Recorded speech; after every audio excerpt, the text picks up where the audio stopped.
ভালোবেসে শুইল পাশে ভালো যাইয়া দেখো মদিনা মদিনা মদিনা আসে গো মুমিনের ঠিকানা বলুন মদিনা মদিনা ও মুমিনের ঠিকানা দিদার চেয়ে কাঁদো তোমরা দিদার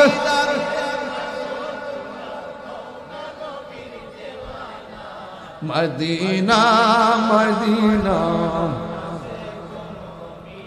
ঠিকানা বলো মদিনা মদিনা আসে গো মুমিনের ঠিকানা জালালুদ্দিন সুয়ুতি ৭৫ বার দেখলা নবীজি জালালুদ্দিন সুয়ুতি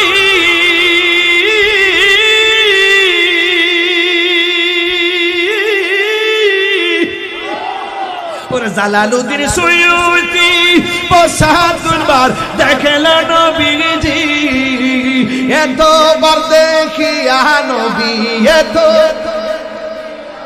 বেজালা তাহার মিটে না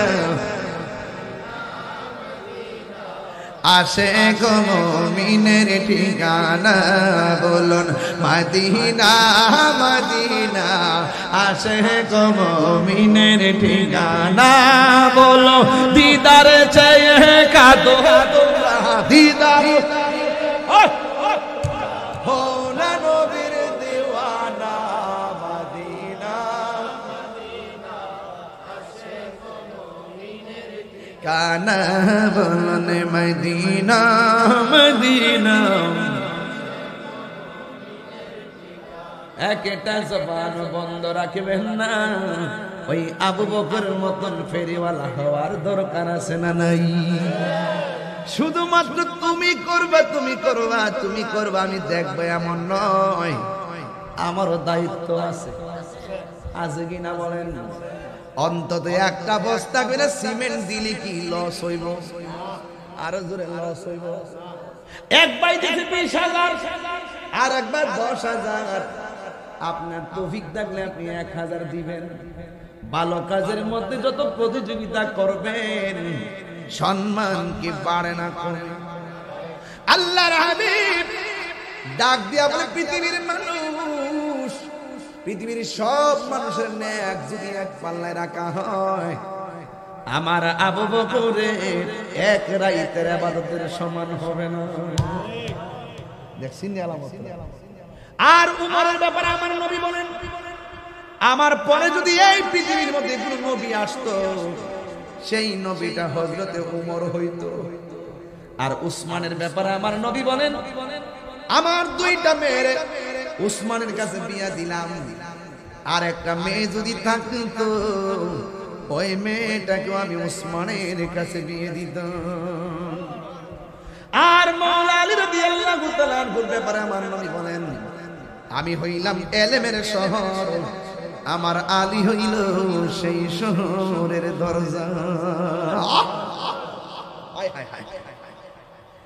এই জন্য যুবক আমার নবী আপনার মর্যাদা আমার মর্যাদা কেমন বাড়াইছে দেখেন নবী আমার বলে হাসরের ময়দানে ৭ প্রকার মানুষকে আমার আল্লাহ আরশে আজিমের নিচে ছায়া দিবে এর মধ্যে ১ নম্বর কোন ন্যায় বিচারক সুবহানাল্লাহ কোন বিচারক নাকি ঘুষ আল্লাহুম্মা সাল্লি আলা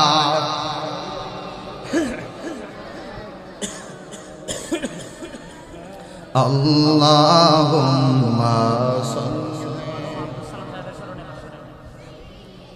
দিনা মুহাম্মদ নবীনা মৌলানা মুহাম্মদ একটা জবান বন্ধ রাখবেন না মোহব্বতে মায়ার সুরে বলুন সুবহানাল্লাহ আমার যুবক ভাইরা গো এই জায়গার মধ্যে একজন দিলেন 500 টাকা নগদ, আল্লাহ কবুল করে মঞ্জুর করেন, মা বাবার গুনাহ মাফ করে দেন। আল্লাহ রাব্বুল আলামিনের হাবিব হাদিস শরীফের মধ্যে ফরমান, হাশরের ময়দান যেদিন কায়েম হয়ে যাবে, 7 প্রকারের মানুষকে আমার আল্লাহ আরশে আজিমের নিচে রাখবেন। এর মধ্যে এক শ্রেণী হলো যারা আল্লাহর রাস্তায় দান করে। কথা বলেন ঠিক কিনা? দানশীল ব্যক্তিদের ব্যাপারে আমার আল্লাহর হাবিব বলতেছেন, আস-সাখিয়ু হাবিবুল্লাহ, দানশীল ব্যক্তি হলো আমার আল্লাহর বন্ধু। এই জন্য আমার যুবক ভাইয়েরা, দান করলে ধন কমে না, দান করলে ধন বাড়ে। এই জন্যই তো নবীর একজন সাহাবী, যার ব্যাপারে আমার নবী বলেছেন, আমার পরে যদি পৃথিবীর মধ্যে কোন নবী আসতো, সেই নবীটা হইতো হযরতে উমর। সুবহানাল্লাহ কোন না কেন? ওই উমর রাদিয়াল্লাহু তাআলা আনহু খলিফাতুল মুসলিমিন, আমিরুল মুমিনিন, তিনি অর্ধ জাহানের খলিফা হওয়ার পরও মানুষের বাড়ি বাড়ি তিনি ঘুরতেন, ঘুরে ঘুরে তিনি সুখ দুঃখের খবর নিতেন। ও আমার কিলমা মই বন্ধুরা, মনে করবেন না আপনারে আল্লাহ সম্পদ দিয়েছে, আপনি মনে হয় এই সম্পদ কবরে নিয়ে যাবেন। মানুষ মারা যাওয়ার পর মানুষের লাশ দেখার জন্য যাবেন, দেখবেন যে এই মানুষটা এমন ভাবে নড়াচড়া করতে আর নড়তে পারে না। মানুষকে যখন গোসল করাবে, গোসলের সময় লাশটা দেখতে যাবেন, যে লাশটা নড়াচড়া করত, গোসল কানায় তার আঙ্গুলটা নিজে দৌত করতে পারে না, নিজে গুলি করতে পারে না, তখন বুঝতে পারবেন মানুষ কত বড় অসহায়। ঠিক কিনা? মানুষকে যখন কবরে নামাইব, ও আমার খিলবা ময়ের মা, রঙ্গেন গোড়া আর কত দূরাইবা গো মা? তুমি মনে করছো রঙ্গিন শাড়ি কাপড়টাই বুঝি তোমার আসল কাপড়, স্বামীর বাড়িটাই বুঝি তোমার আসল নায়রের ঘর? না গো না, আসল নায়রের ঘর হলো কবর। কথা কোন ঠিক কিনা?